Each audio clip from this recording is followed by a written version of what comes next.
serviabilité. Alléluia. La serviabilité. Aujourd'hui, c'est la fête de mère. Mais ce message s'adresse également aux hommes. Alléluia. La serviabilité. Alléluia. Nous allons voir une jeune fille.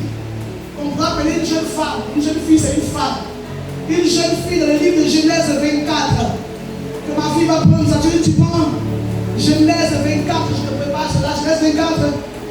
Et le verset 12 à 41 que nous allons décortiquer en passant par le premier verset. Le verset 1 à 3. Alléluia. Donc pour le moment, tu vas prendre 24. Mais tu vas lire de 1 à 3.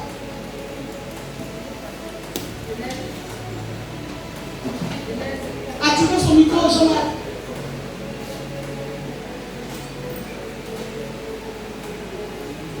Genèse 24. De 1 à 3 d'abord.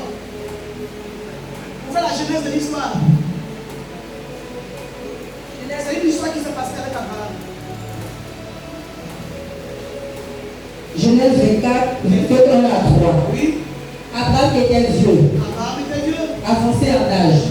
Et l'Éternel avait béni Abraham en toutes choses. Abraham dit à son serviteur, le plus ancien de ta maison, les tendons de tous ses pieds. Mais, je te prie, ta maison, ta main sous ma cuisse. Mets ta main sous ma cuisse. Et je te ferai jurer par l'Éternel, le Dieu du ciel et le Dieu de la terre, de ne pas perdre mon fils, une femme parmi les filles de Cananéen, au milieu desquelles j'habite. Parole du Seigneur. Yes. Abraham, il vieillissait. Sa femme Sarah était déjà décédée. Il était avec son fils Isaac. À un moment, il a voulu prendre une femme pour son fils.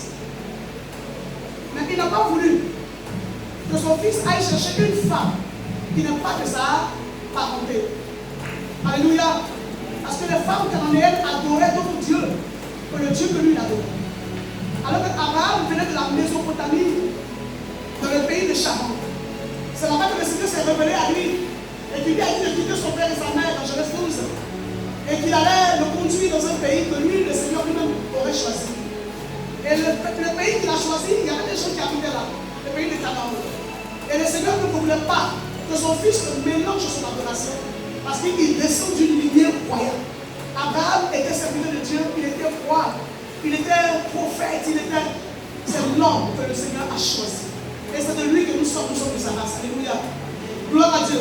Et arrivé le moment où Isaac, avec l'âge de se marier, il va envoyer son fils et son serviteur, du moins, qui était le plus âgé et qui gérait tous ses biens. On pourrait l'appeler un intendant. C'est l'intendant des biens d'Abraham. Et Abraham va faire jurer à cet intendant-là de respecter ce qu'il va dire, de mettre sa main sur sa cuisse, c'est une action prophétique. Et que quand il va partir, qu'il ne se trompe pas. Et même s'il arrivait qu'il voulait se tromper, que le Seigneur lui-même l'aide, l'histoire est longue. Et donc le serviteur de Dieu va obéir à ce que son serviteur a dit. Au début d'ailleurs, il voulait aller avec le fils, Isaac. Mais son père lui a dit non, laisse-le ici, va seul. Va avec les serviteurs, ils sont là, prends les biens que tu vas prendre, prends les chapeaux, prends les bijoux et mets-toi en route. Et donc il partit. Maintenant, ma fille, tu vas venir le verset 12. C'est la jeunesse de l'histoire, tu vas venir le verset 12. Verset 12. Et il dit, Éternel, Dieu de mon Seigneur Abraham. Il pria ainsi, oui. Fais-moi, je te prie, rencontrer aujourd'hui ce que je désire. Alléluia. Et use de bonté envers moi, avec mon Seigneur Abraham. Voici, je me tiens près de la source d'eau. Et les filles des gens de la ville vont sortir pour puiser l'eau. Que la jeune fille à laquelle je dirai, penche ta cruche, je te prie pour que je boive. Et qui répondra, bois. Et je donnerai aussi à boire à tes chameaux. À tes chameaux, soit celle que tu as destinée à Amen. Gloire à Dieu. Vous voyez qu'il a été envoyé, mais il a besoin de celui qui se nomme aide. Le nom du Seigneur, c'est aide. Si tu es dans une situation, tu veux une réponse à ta question, il y a l'esprit d'aide qui est là. Son nom, c'est l'Éternel. Son nom, c'est Jésus. Un des noms de Jésus, c'est aide. Alléluia. Et donc, le serviteur de Dieu étant la révélation, va prier ainsi. Seigneur, j'ai été envoyé. Je ne veux pas faire mon choix à moi-même. Chez moi ici, c'est bien expliqué. Je ne veux pas faire le choix à moi-même. Mais je veux que tu fasses le choix pour moi parce que j'ai été envoyé. Que je ne me trompe pas. C'est pourquoi quand je serai défaut de pluie, il y a des jeunes filles en Israël qui vont pêcher de l'eau le soir, vers 18h. Et même avant, quand dans nos villages, il n'y avait pas encore de pompe, c'est vers le soir que les jeunes filles allaient. Les mamans allaient puiser au marigot. Amen, amen. Et donc il a dit, ces jeunes filles viendront puiser de l'eau. Seigneur, je vais m'adresser à une d'entre elles que toi-même tu auras choisie. Quand je vais lui parler, je vais lui demander à boire. Je veux que cette fille obéisse. Seigneur, là tu me montreras que tu es avec moi. Et que quand je vais lui demander de faire boire mes chameaux, qu'elle obéisse. Alléluia. Gloire à Dieu. Alors de faire boire les chameaux est une tâche difficile. Mais par la suite, je vais le faire bâtir. Par la suite, tu vas voir que les jeunes filles sont toutes parties au puits. Mais arrivé là, il va regarder Rebecca. Et c'était plusieurs, il n'était pas la seule. Il va regarder Rebecca et il va s'adresser à Rebecca. Alléluia. Il va demander à Rebecca à boire. Et Rebecca va se presser de faire descendre sa huche et de faire boire l'homme de Dieu. Et dès qu'elle a fait boire l'homme de Dieu, elle dit à l'homme de Dieu, attends, tu as bu, tu as rassasié? J'ai fait boire aussi des chapeaux. C'est qu'on lui demande. Vous voyez, on ne lui a pas posé la question, mais elle sait qu'ils sont quittés loin que les chapeaux aussi au soir. C'était la prière de l'homme de Dieu qui a trouvé sa réponse dans le cœur de Rebecca. Vous savez, je prends ce passage là pour vous expliquer quelque chose. En tant que femme, en tant que jeune fille. Vous qui n'êtes pas encore mariés, vous qui n'êtes pas encore mariés, vous savez, il y a des comportements qui attirent la discussion. On doit trouver chez les femmes qui ne sont pas encore mariées des qualités qui attirent le Seigneur. Est-ce qu'on s'entend? Je parle des jeunes filles, des jeunes femmes qui ne sont pas encore mariées. L'esprit de serviabilité. Quand tu viens de rendre service, tu tomberas sur les personnes. Si tu es une fille qui aime rendre service aux gens, tu tomberas sur des personnes qui sont sûrement, selon le Seigneur, des personnes de ta destinée. Elle est tombée sur une personne de sa destinée. Quand elle quittait la maison, elle n'a pas fait de prière. Elle partait piger de l'eau. Et la providence de Dieu s'est manifestée dans sa vie. Pourquoi? Parce qu'elle avait un esprit de serviabilité. Le serviteur qu'Abraham a envoyé ne connaît pas Rebecca. Il est serviteur d'Abraham, mais il n'est pas de la parenté d'Abraham. Et assurément qu'Abraham même ne connaissait pas Rebecca. Parce qu'Abraham a quitté la famille il y a longtemps. Alléluia. Bien aimé, le comportement que nous avons peut nous attirer des grâces.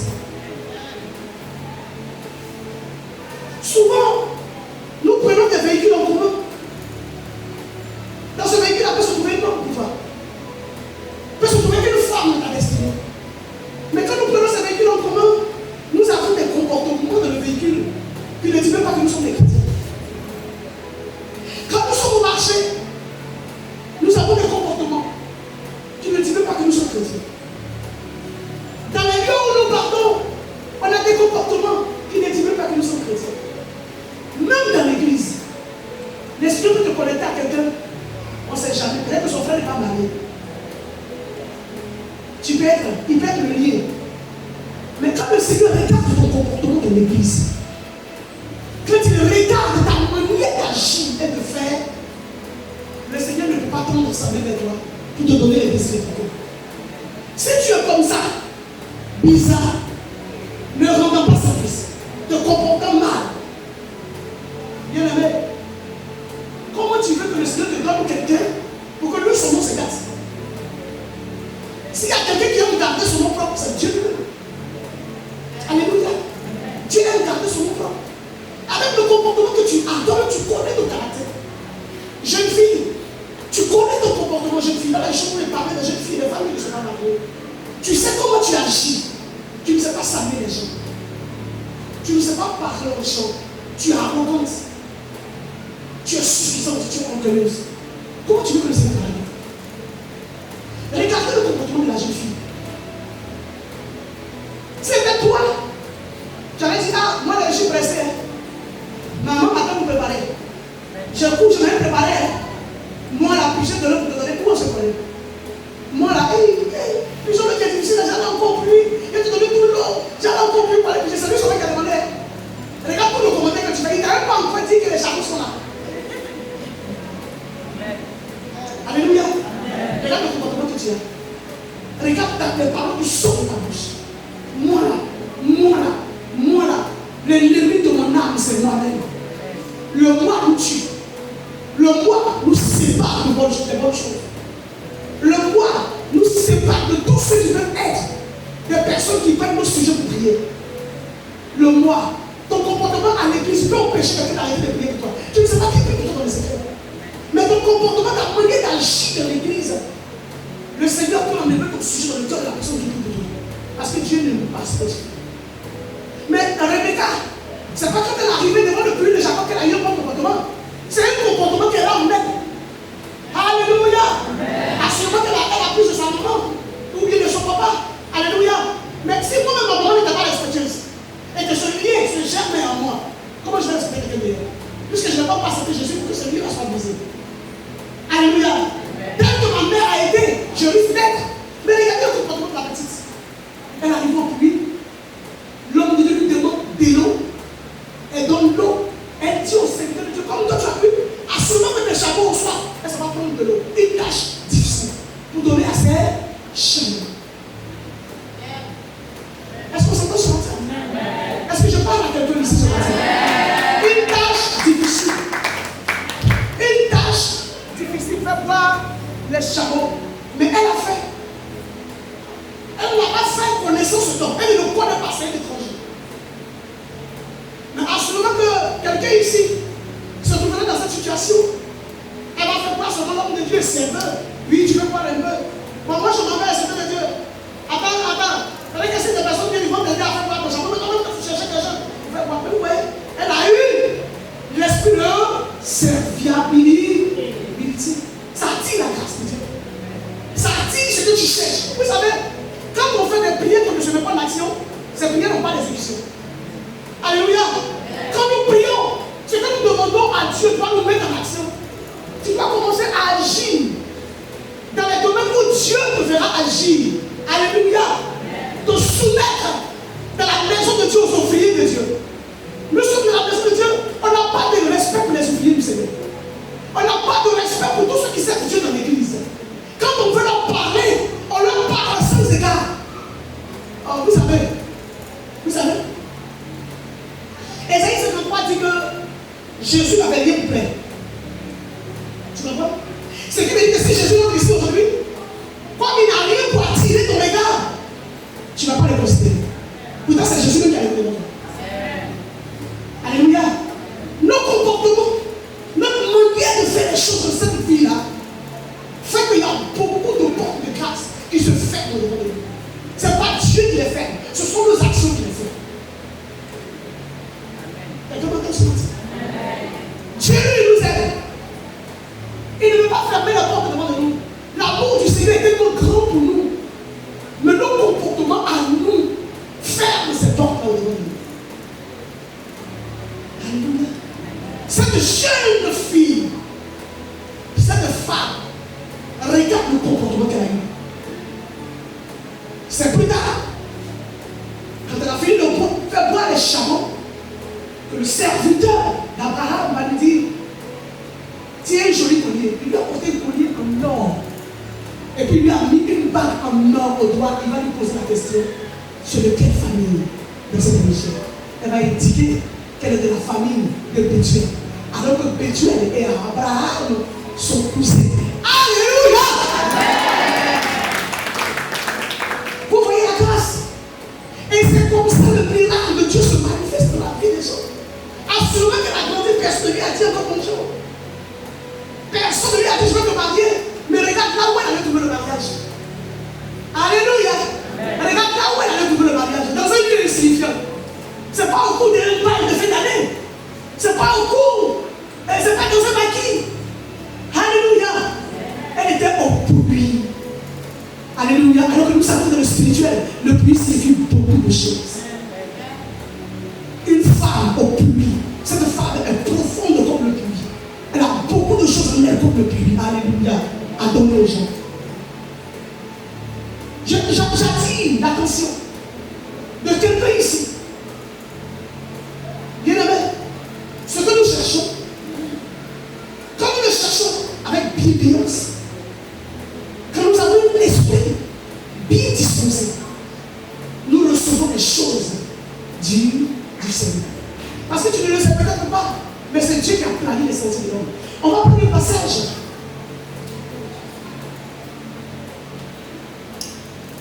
On va prendre un passage. Tu vas prendre Proverbe 3.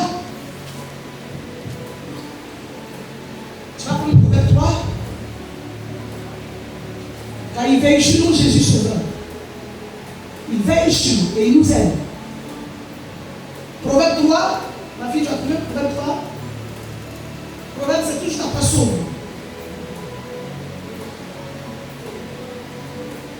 Le 3, chapitre 3, à partir du verset 3 à 4. Proverbe 3, verset 3 à 4. Que la bonté et la fidélité ne t'abandonnent pas. Il dit quoi? Que la bonté et la fidélité ne t'abandonnent pas. Que la bonté de Dieu. Alléluia. J'avais dit mettre dans la Marcos 3. Il dit, ce que lui veut me repasser dans son cœur, c'est que les bontés de Dieu ne sont pas épuisées. Ici, David m'a dit, et Salomon m'a dit, que la bonté, la fidélité de Dieu ne t'abandonne pas. Pourquoi? Parce que tu es sur le chemin.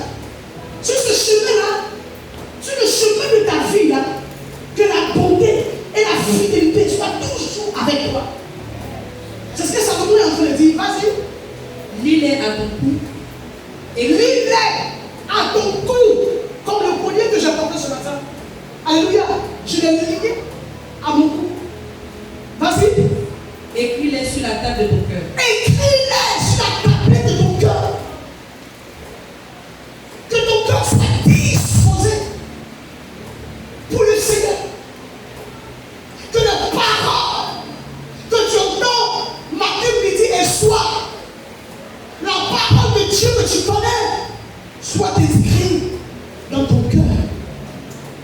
Parce que quand tu es comme ça, dans ta marche dans cette vie-là, les pièges que l'ennemi va déposer devant ta vie, devant les trous, le Seigneur va te faire sauter. Il va te faire sauter. Tu ne vas pas tomber dans un piège. Tu ne tomberas pas dans un filet de l'oiseleur à ton Dieu. Parce qu'il y a quelqu'un qui est là, qui est fidèle envers toi, à cause de tes agissements, à cause de ton comportement. Il t'aime. Il est avec toi. Jésus nous a promis dans Matthieu 28. Il dit, allez faire des nations des disciples. Et moi, le Seigneur, je serai avec vous jusqu'à la fin du monde.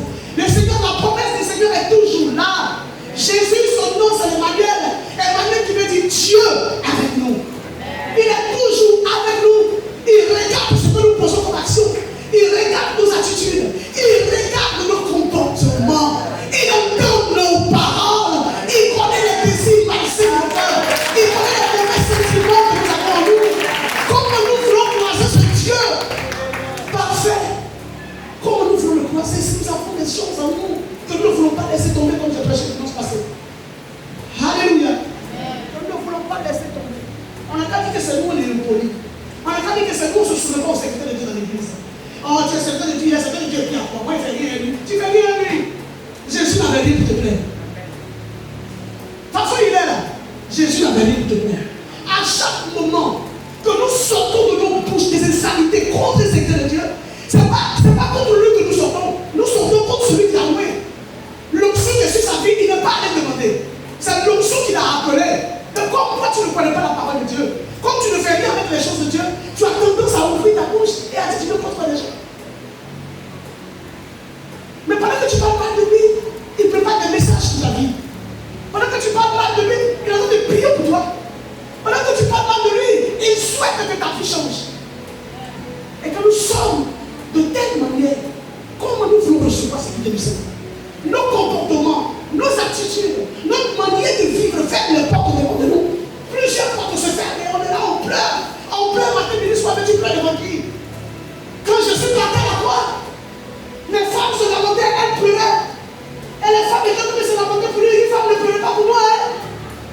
pour vous-même et pour vos enfants.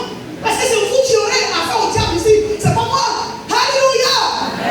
Cette fille, Rebecca, elle a eu tellement d'esprit bien disposé. Elle a en elle tellement de bonnes choses. Ce sont les bonnes choses qui sont en elle qu'elle a fait ressortir.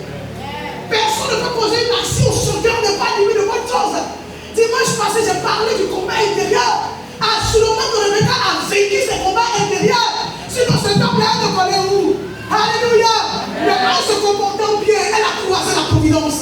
La providence, c'est la main, la conduite du Seigneur dans nos vies. Tu ne sais pas où le Seigneur te fait croiser ton bonheur.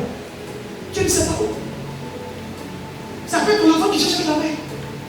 Et puis, le Seigneur te fait croiser quelqu'un dans un parc, dans un bus, dans un lieu public. Il a besoin peut-être d'une pochette. Il dit, ah, monsieur, monsieur, ah, vous avez besoin de quelque chose encore? Il dit, non, merci. Ah, je suis passé, il dit, merci, madame. Oh, madame, vous avez été gentille. Il y a des gens qui demandent, moi, je suis tombé sur les personnes comme ça. Qu'est-ce que je peux faire pour vous? Il dit, non, merci. Mais ce que je peux vous dire, je suis là pour vous. Il dit, oh, madame, oui, c'est vrai, c'est vrai. Alléluia. Bien aimé, on ne sait pas sur qui on peut tomber. Mais c'est ce qui en nous n'est pas bon. C'est ce qui en nous qui va s'exprimer. Ou bien je mens. Vous savez, personne, la Bible dit que c'est l'abondance du cœur que la bouche parle.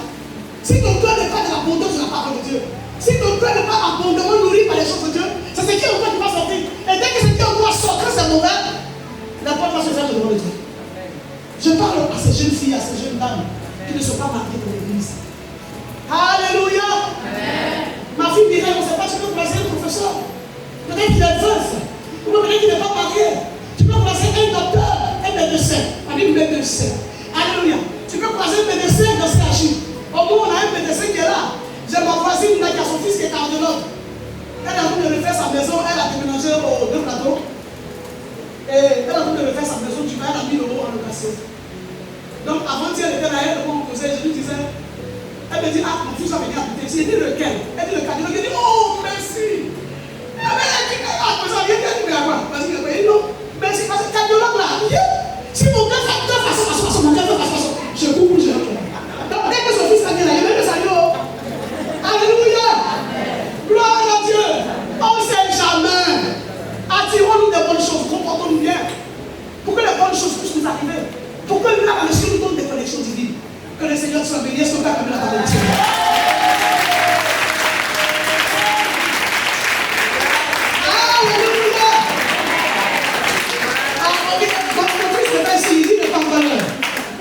Mon fils me fait signe, il dit ne pas encore l'heure. Bon, prenons 1 Samuel 25. Mon fils me fait signe, il dit comment il n'est pas encore l'heure. 1 Samuel, le verset 26. Là, maintenant, on va parler des femmes. On s'adresse aux jeunes filles, mais là, on parlait des femmes. Il y a une femme de grâce, une femme de distinction, une femme intelligente, une femme qu'on peut couronner. Alléluia. 1 Samuel 25. Amen. Dans 1 Samuel 25, nous allons voir la vie d'Abigail. Abigail qui était femme de Nabal. Alléluia.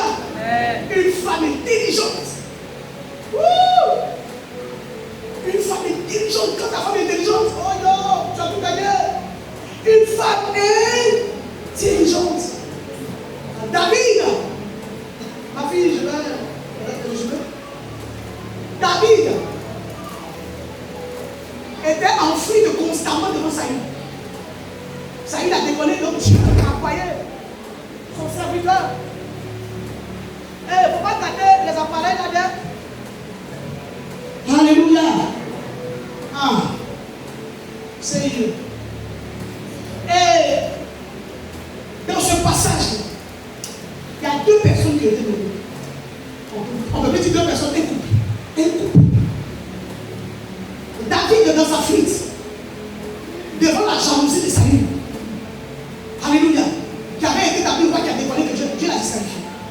Mais David n'avait pas compris service. Donc c'était lui qui était toujours roi. Mais il poursuivait David parce qu'il savait que c'est David qui devait le remplacer. Alléluia. Au début, il était d'accord avec David. Et puis, il a commencé à faire ce combat. Cherchant David à le tuer. Donc David venait dans le désert. Il était aussi constamment de ville en ville. Donc, il y a des personnes qui l'ont rejoint.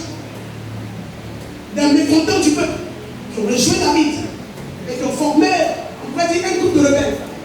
Alléluia. Et voilà que ces personnes-là, étant dans les lieux régulés, Nabal étant un propriétaire il était pas, comme mon père a dit, en fait, il était un berger. Nabal était berger. Nabal avait beaucoup de chèvres, beaucoup de moutons. Il était riche parce qu'avant c'est la richesse. Avant la richesse c'était le bétail et l'or. Et donc cet homme-là était riche. Et voici que quand ces moutons, ces chèvres, ces animaux-là allaient avec le berger pour aller en pâturage, pour aller manger, David et ses gens protégeaient les moutons. Parce que dans la brousse, il faut dire qu'il y a des animaux sauvages, les lions et autres qui pouvaient dévorer. Même David et ses gens, comme ils étaient toujours en fuite, ils étaient dans ces lieux, donc c'est eux qui aidaient ces personnes-là à protéger ce nombreux troupeau qu'ils avaient. Alléluia. Et voilà que en Israël, il y a un temps où les personnes qui ont beaucoup de bêtes, moutons, chèvres et autres, les donnaient. Parce que Israël, bien aimé, il fait froid là-bas. Et donc, ces moutons ne sont pas comme les moutons de chez nous ici. Ils ont la fourrure. Comme on fait souvent même les manteaux. Donc, arrivé au moment d'Israël, les gens organisaient, le propriétaire de ces bêtes-là ils organisaient des temps de fête pour tondre les animaux, pour enlever leur fourrure. Et donc, David a appris que Nabal était en train de tondre ses bêtes et qu'il y avait une fête. Comme cela se fait. Donc, il va envoyer un de ses serviteurs. Il va lui dire, va chez Nabal. Quand tu vas arriver, prononce les paroles que je te dis. Quand tu vas rentrer, dis à Nabal que Dieu te bénisse. Dis à Nabal que le Seigneur fasse du bien pour ta famille. Dis à Nabal que quand les animaux étaient dans la bouche, nous on les protégeait. Et donc mon responsable David m'envoie auprès de toi pour que tu nous donnes un peu de nourriture. Comme tu en fais, il y a beaucoup de nourriture de nous donner, on va aller manger. Nabal va répondre à ce serviteur-là que lui, il n'est pas là pour nourrir ceux qui sont rebelles de leur famille. Il n'est pas là pour nourrir les rebelles. Et donc lui, il va aller rapporter ça à David. Et quand David va entendre ça, David était guéri. Alléluia. Et il était guéri. Donc David va prendre la résolution de faire quoi? D'aller mélanger sa fête, tuer ceux qui sont là. Alléluia. Mais voici une forme d'intelligence. Quand les gens venaient, elle n'était pas là, son mari était là. Mais les serviteurs de ce monsieur-là, Nabal, qui connaissent bien leur patron, ils savent que leur patron est méchant, parce que son nom signifie méchant. Parce qu'en Israël avant, tel que tu te comportes, le nom la change. On dit non, ça veut dire ça. Sarah, elle arrive. On dit Sarah veut dire rire. Donc à chaque fois que tu as un nom, il y a une explication selon tes actions. Donc comme il est méchant, son nom c'est Nabal. Et donc, la femme de Nabal n'était pas là quand Nabal donnait cette mauvaise réponse-là au serviteur de David. Donc, les serviteurs de Dieu savent, et les serviteurs de Nabal, sachant que Nabal est mauvais, sont allés reporter ce que David est venu demander à Abigail. Oh, une femme de noblesse, une femme intelligente, une femme de grâce, une femme gracieuse, une femme. Oh non, alléluia. Le jour où j'ai vu ça, il dit, Seigneur, je vais être comme Abigail. Quand les serviteurs de son patron, de son mari sont venus rapporter ça, elle a dit quoi? Oh, mon mari, il m'avait compris. Cet homme qui est venu demander à manger, mais il sera notre roi, il sera notre protecteur. Comment mon mari peut lui dire ça? Elle a lu l'esprit de Dieu. Cet homme-là, c'est pas un petit homme. Regardez, elle a vu la grandeur de David. Une femme spirituelle. Alléluia. Une femme spirituelle. Une femme de valeur, une perle. Elle a dit à ses serviteurs-là, écoutez, allez me rassembler la nourriture. Prenez beaucoup de nourriture. Parce que cet homme-là, ce que je cherche de voir, s'il arrive ici, David va faire des dégâts. Pour ne pas que cela arrive, préparez beaucoup de nourriture secrètement. Mon mari ne doit pas le savoir.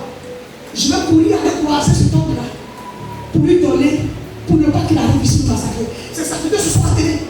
Ils ont rassemblé tout ce qu'il fallait. Et ils ont pris le chemin. Alléluia. Le chemin que la dame a emprunté. Oh non, il y a des femmes de qualité. Le chemin qu'elle a emprunté, c'est ce chemin-là que David a pris. Il venait avec ses gens pour venir tuer, pour venir saccager la fête. Dès qu'elle a vu David, elle s'est enchaînée, elle s'est couchée, elle s'est prosternée. Et puis elle a commencé à qualifier David. Elle a commencé à le qualifier. Arrivé à la maison, c'est une histoire tellement intéressante. Elle a commencé à le qualifier. Elle a commencé à lui dire, tu es bon, en fait, tu es un homme, mais tu es grand, mais des qualités. Et puis elle dit à David, tu sais, je suis venu t'empêcher de salir tes mains. Ne salis pas tes mains pour un homme comme mon mari. La renommée de mon mari, il est mauvais, il est méchant. Donc, ne dis pas comme ça. Laisse Dieu s'occuper de lui. Il ne faut pas venir salir tes mains en le tuant. Ne salis pas tes jolies mains. Elle a qualifié David. Tellement que ces paroles de grandeur et de noblesse ont touché le cœur de David. David et ses gens ont enlevé leur couteau. Elle a pu désarmer le cœur de David. Sinon, David, lui, il irait dans le désert. Il irait, il tuait. Alléluia. Et donc, son cœur a été touché. Et David a épargné toutes ces personnes. Parce que s'il battait, les pauvres ouvriers, là, c'est eux qui allaient mourir. C'est vrai que Nabal allait mourir peut-être.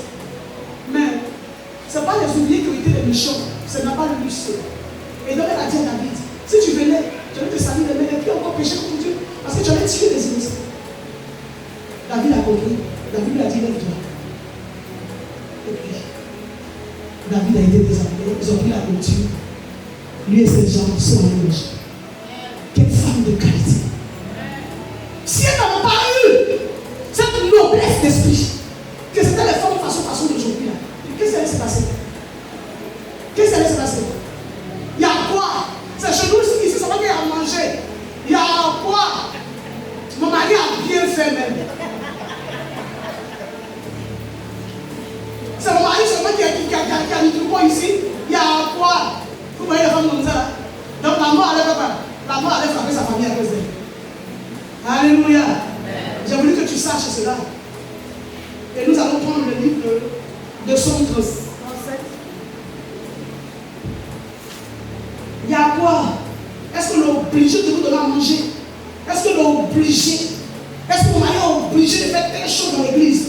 Mon mari, est-ce qu'il est obligé?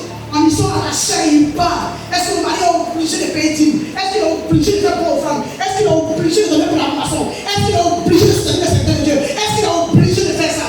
Parce qu'il n'est pas obligé là. Le jour de malheur fond sur lui, Dieu ne sait pas obligé de répondre à sa prière. Quelqu'un peut acclamer le Seigneur. Le bon comportement, la sérénité nous oblige à tout. Quand nous sommes femmes, nous sommes des conseillers. Ne donne pas le bon conseil à ton mari. Laisse-le, donne-lui le bon conseil. Pour qu'il soit un homme bon. Parce que quand tu lis, tu vas lire à la maison, tu vas comprendre que plus tard, ce même Nabal, il a fini sa fête, non? Un jour, il était assis chez lui en train de manger. Il a tellement mangé. Le Seigneur a fait que la nourriture qu'il a mis dans sa bouche, ça a serré son cou. Il n'a pas su place à côté de manger. Arrivé à la maison, il faut lire. Tu vas comprendre le coup. Somme 37. On pouvait aller beaucoup, je pouvais dire beaucoup de choses, mais il est bien enseigné. Somme 37. Il y a tellement d'exemples dans la Bible que nous devons. Somme 37, verset 23. Il dit quoi? Le David. L'homme sur le cœur du Seigneur. Il dit quoi? Somme 37, verset 23. L'Éternel a fermé les pas de l'homme. Il a fermé les pas de l'homme. Dieu garantit les pas de l'homme. Bien aimé, Dieu garantit. Dieu nous sauve. Dieu il met dans l'âme les pas de l'homme. Vas-y.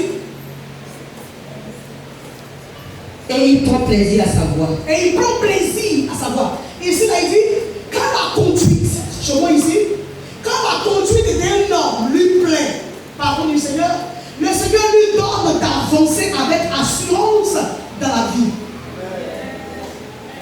Bien aimé, tu vas avancer avec assurance dans ta vie. Reçois cette parole de grâce. Le verset 24, il dit quoi? S'il tombe, il n'est pas terrassé. Il n'est pas terrassé. Car l'Éternel lui prend la main. Car l'Éternel lui prend la main. Ma version ici, il dit, si cet homme vient à tomber, il ne reste pas à terre. Car le Seigneur le prend par la main et il le relève. Alléluia. C'est cette parole-là que j'aimais et qui a fait de moi ce que je suis. J'aime la parole du Seigneur. Il y a tout dedans. Il y a tout dans la Bible. Toutes les questions que tu poses, tu peux te poser sur la terre. Les réponses se trouvent dans la parole du Seigneur. Lis le verset 25. Verset 25. Oui. J'ai été jeune. Moi, David. J'ai vieilli. Et j'ai vieilli. Et je n'ai pas vu le juste abandonné. Oh, je n'ai pas vu un juste. Alléluia. Je n'ai pas vu un juste. Quoi? Abandonné. Abandonné. Ni sa postérité mendier son père. Ni sa postérité mendier son père. Ma version dit, j'ai été jeune. Et me voilà vieux. Jamais. Je l'ai vu infidèle. J'aime ma version. Infidèle. Pas un infidèle, mais infidèle. Abandonné de Dieu. Ni ses enfants réduits à mendier leur pain. Tu as été bon avec le Seigneur. Au travers de son œuvre, cela retombe sur tes enfants. Parce que Dieu garde l'alliance. Dieu garde l'alliance. Dieu garde l'alliance. Tu as été fidèle envers le Seigneur. Il garde, il préserve l'alliance que tu as avec lui. Même si toi, tu vieillis, ce qu'il doit te faire, il te fera. Il a dit dans le son 91 que c'est lui qui rassasie de pied notre vieillesse. Et ensuite, il a dit que même si toi, tu n'es plus là, toutes les grâces qui sont sur ta vie, il va les multiplier. Il va faire descendre sur la progéniture. Et donc, ce qui descend de toi ne sera jamais malheureux. Tes enfants ne vont jamais mendier leur pain à cause de ce que tu as été serviable pour le Seigneur. Que Dieu bénisse. Merci Seigneur.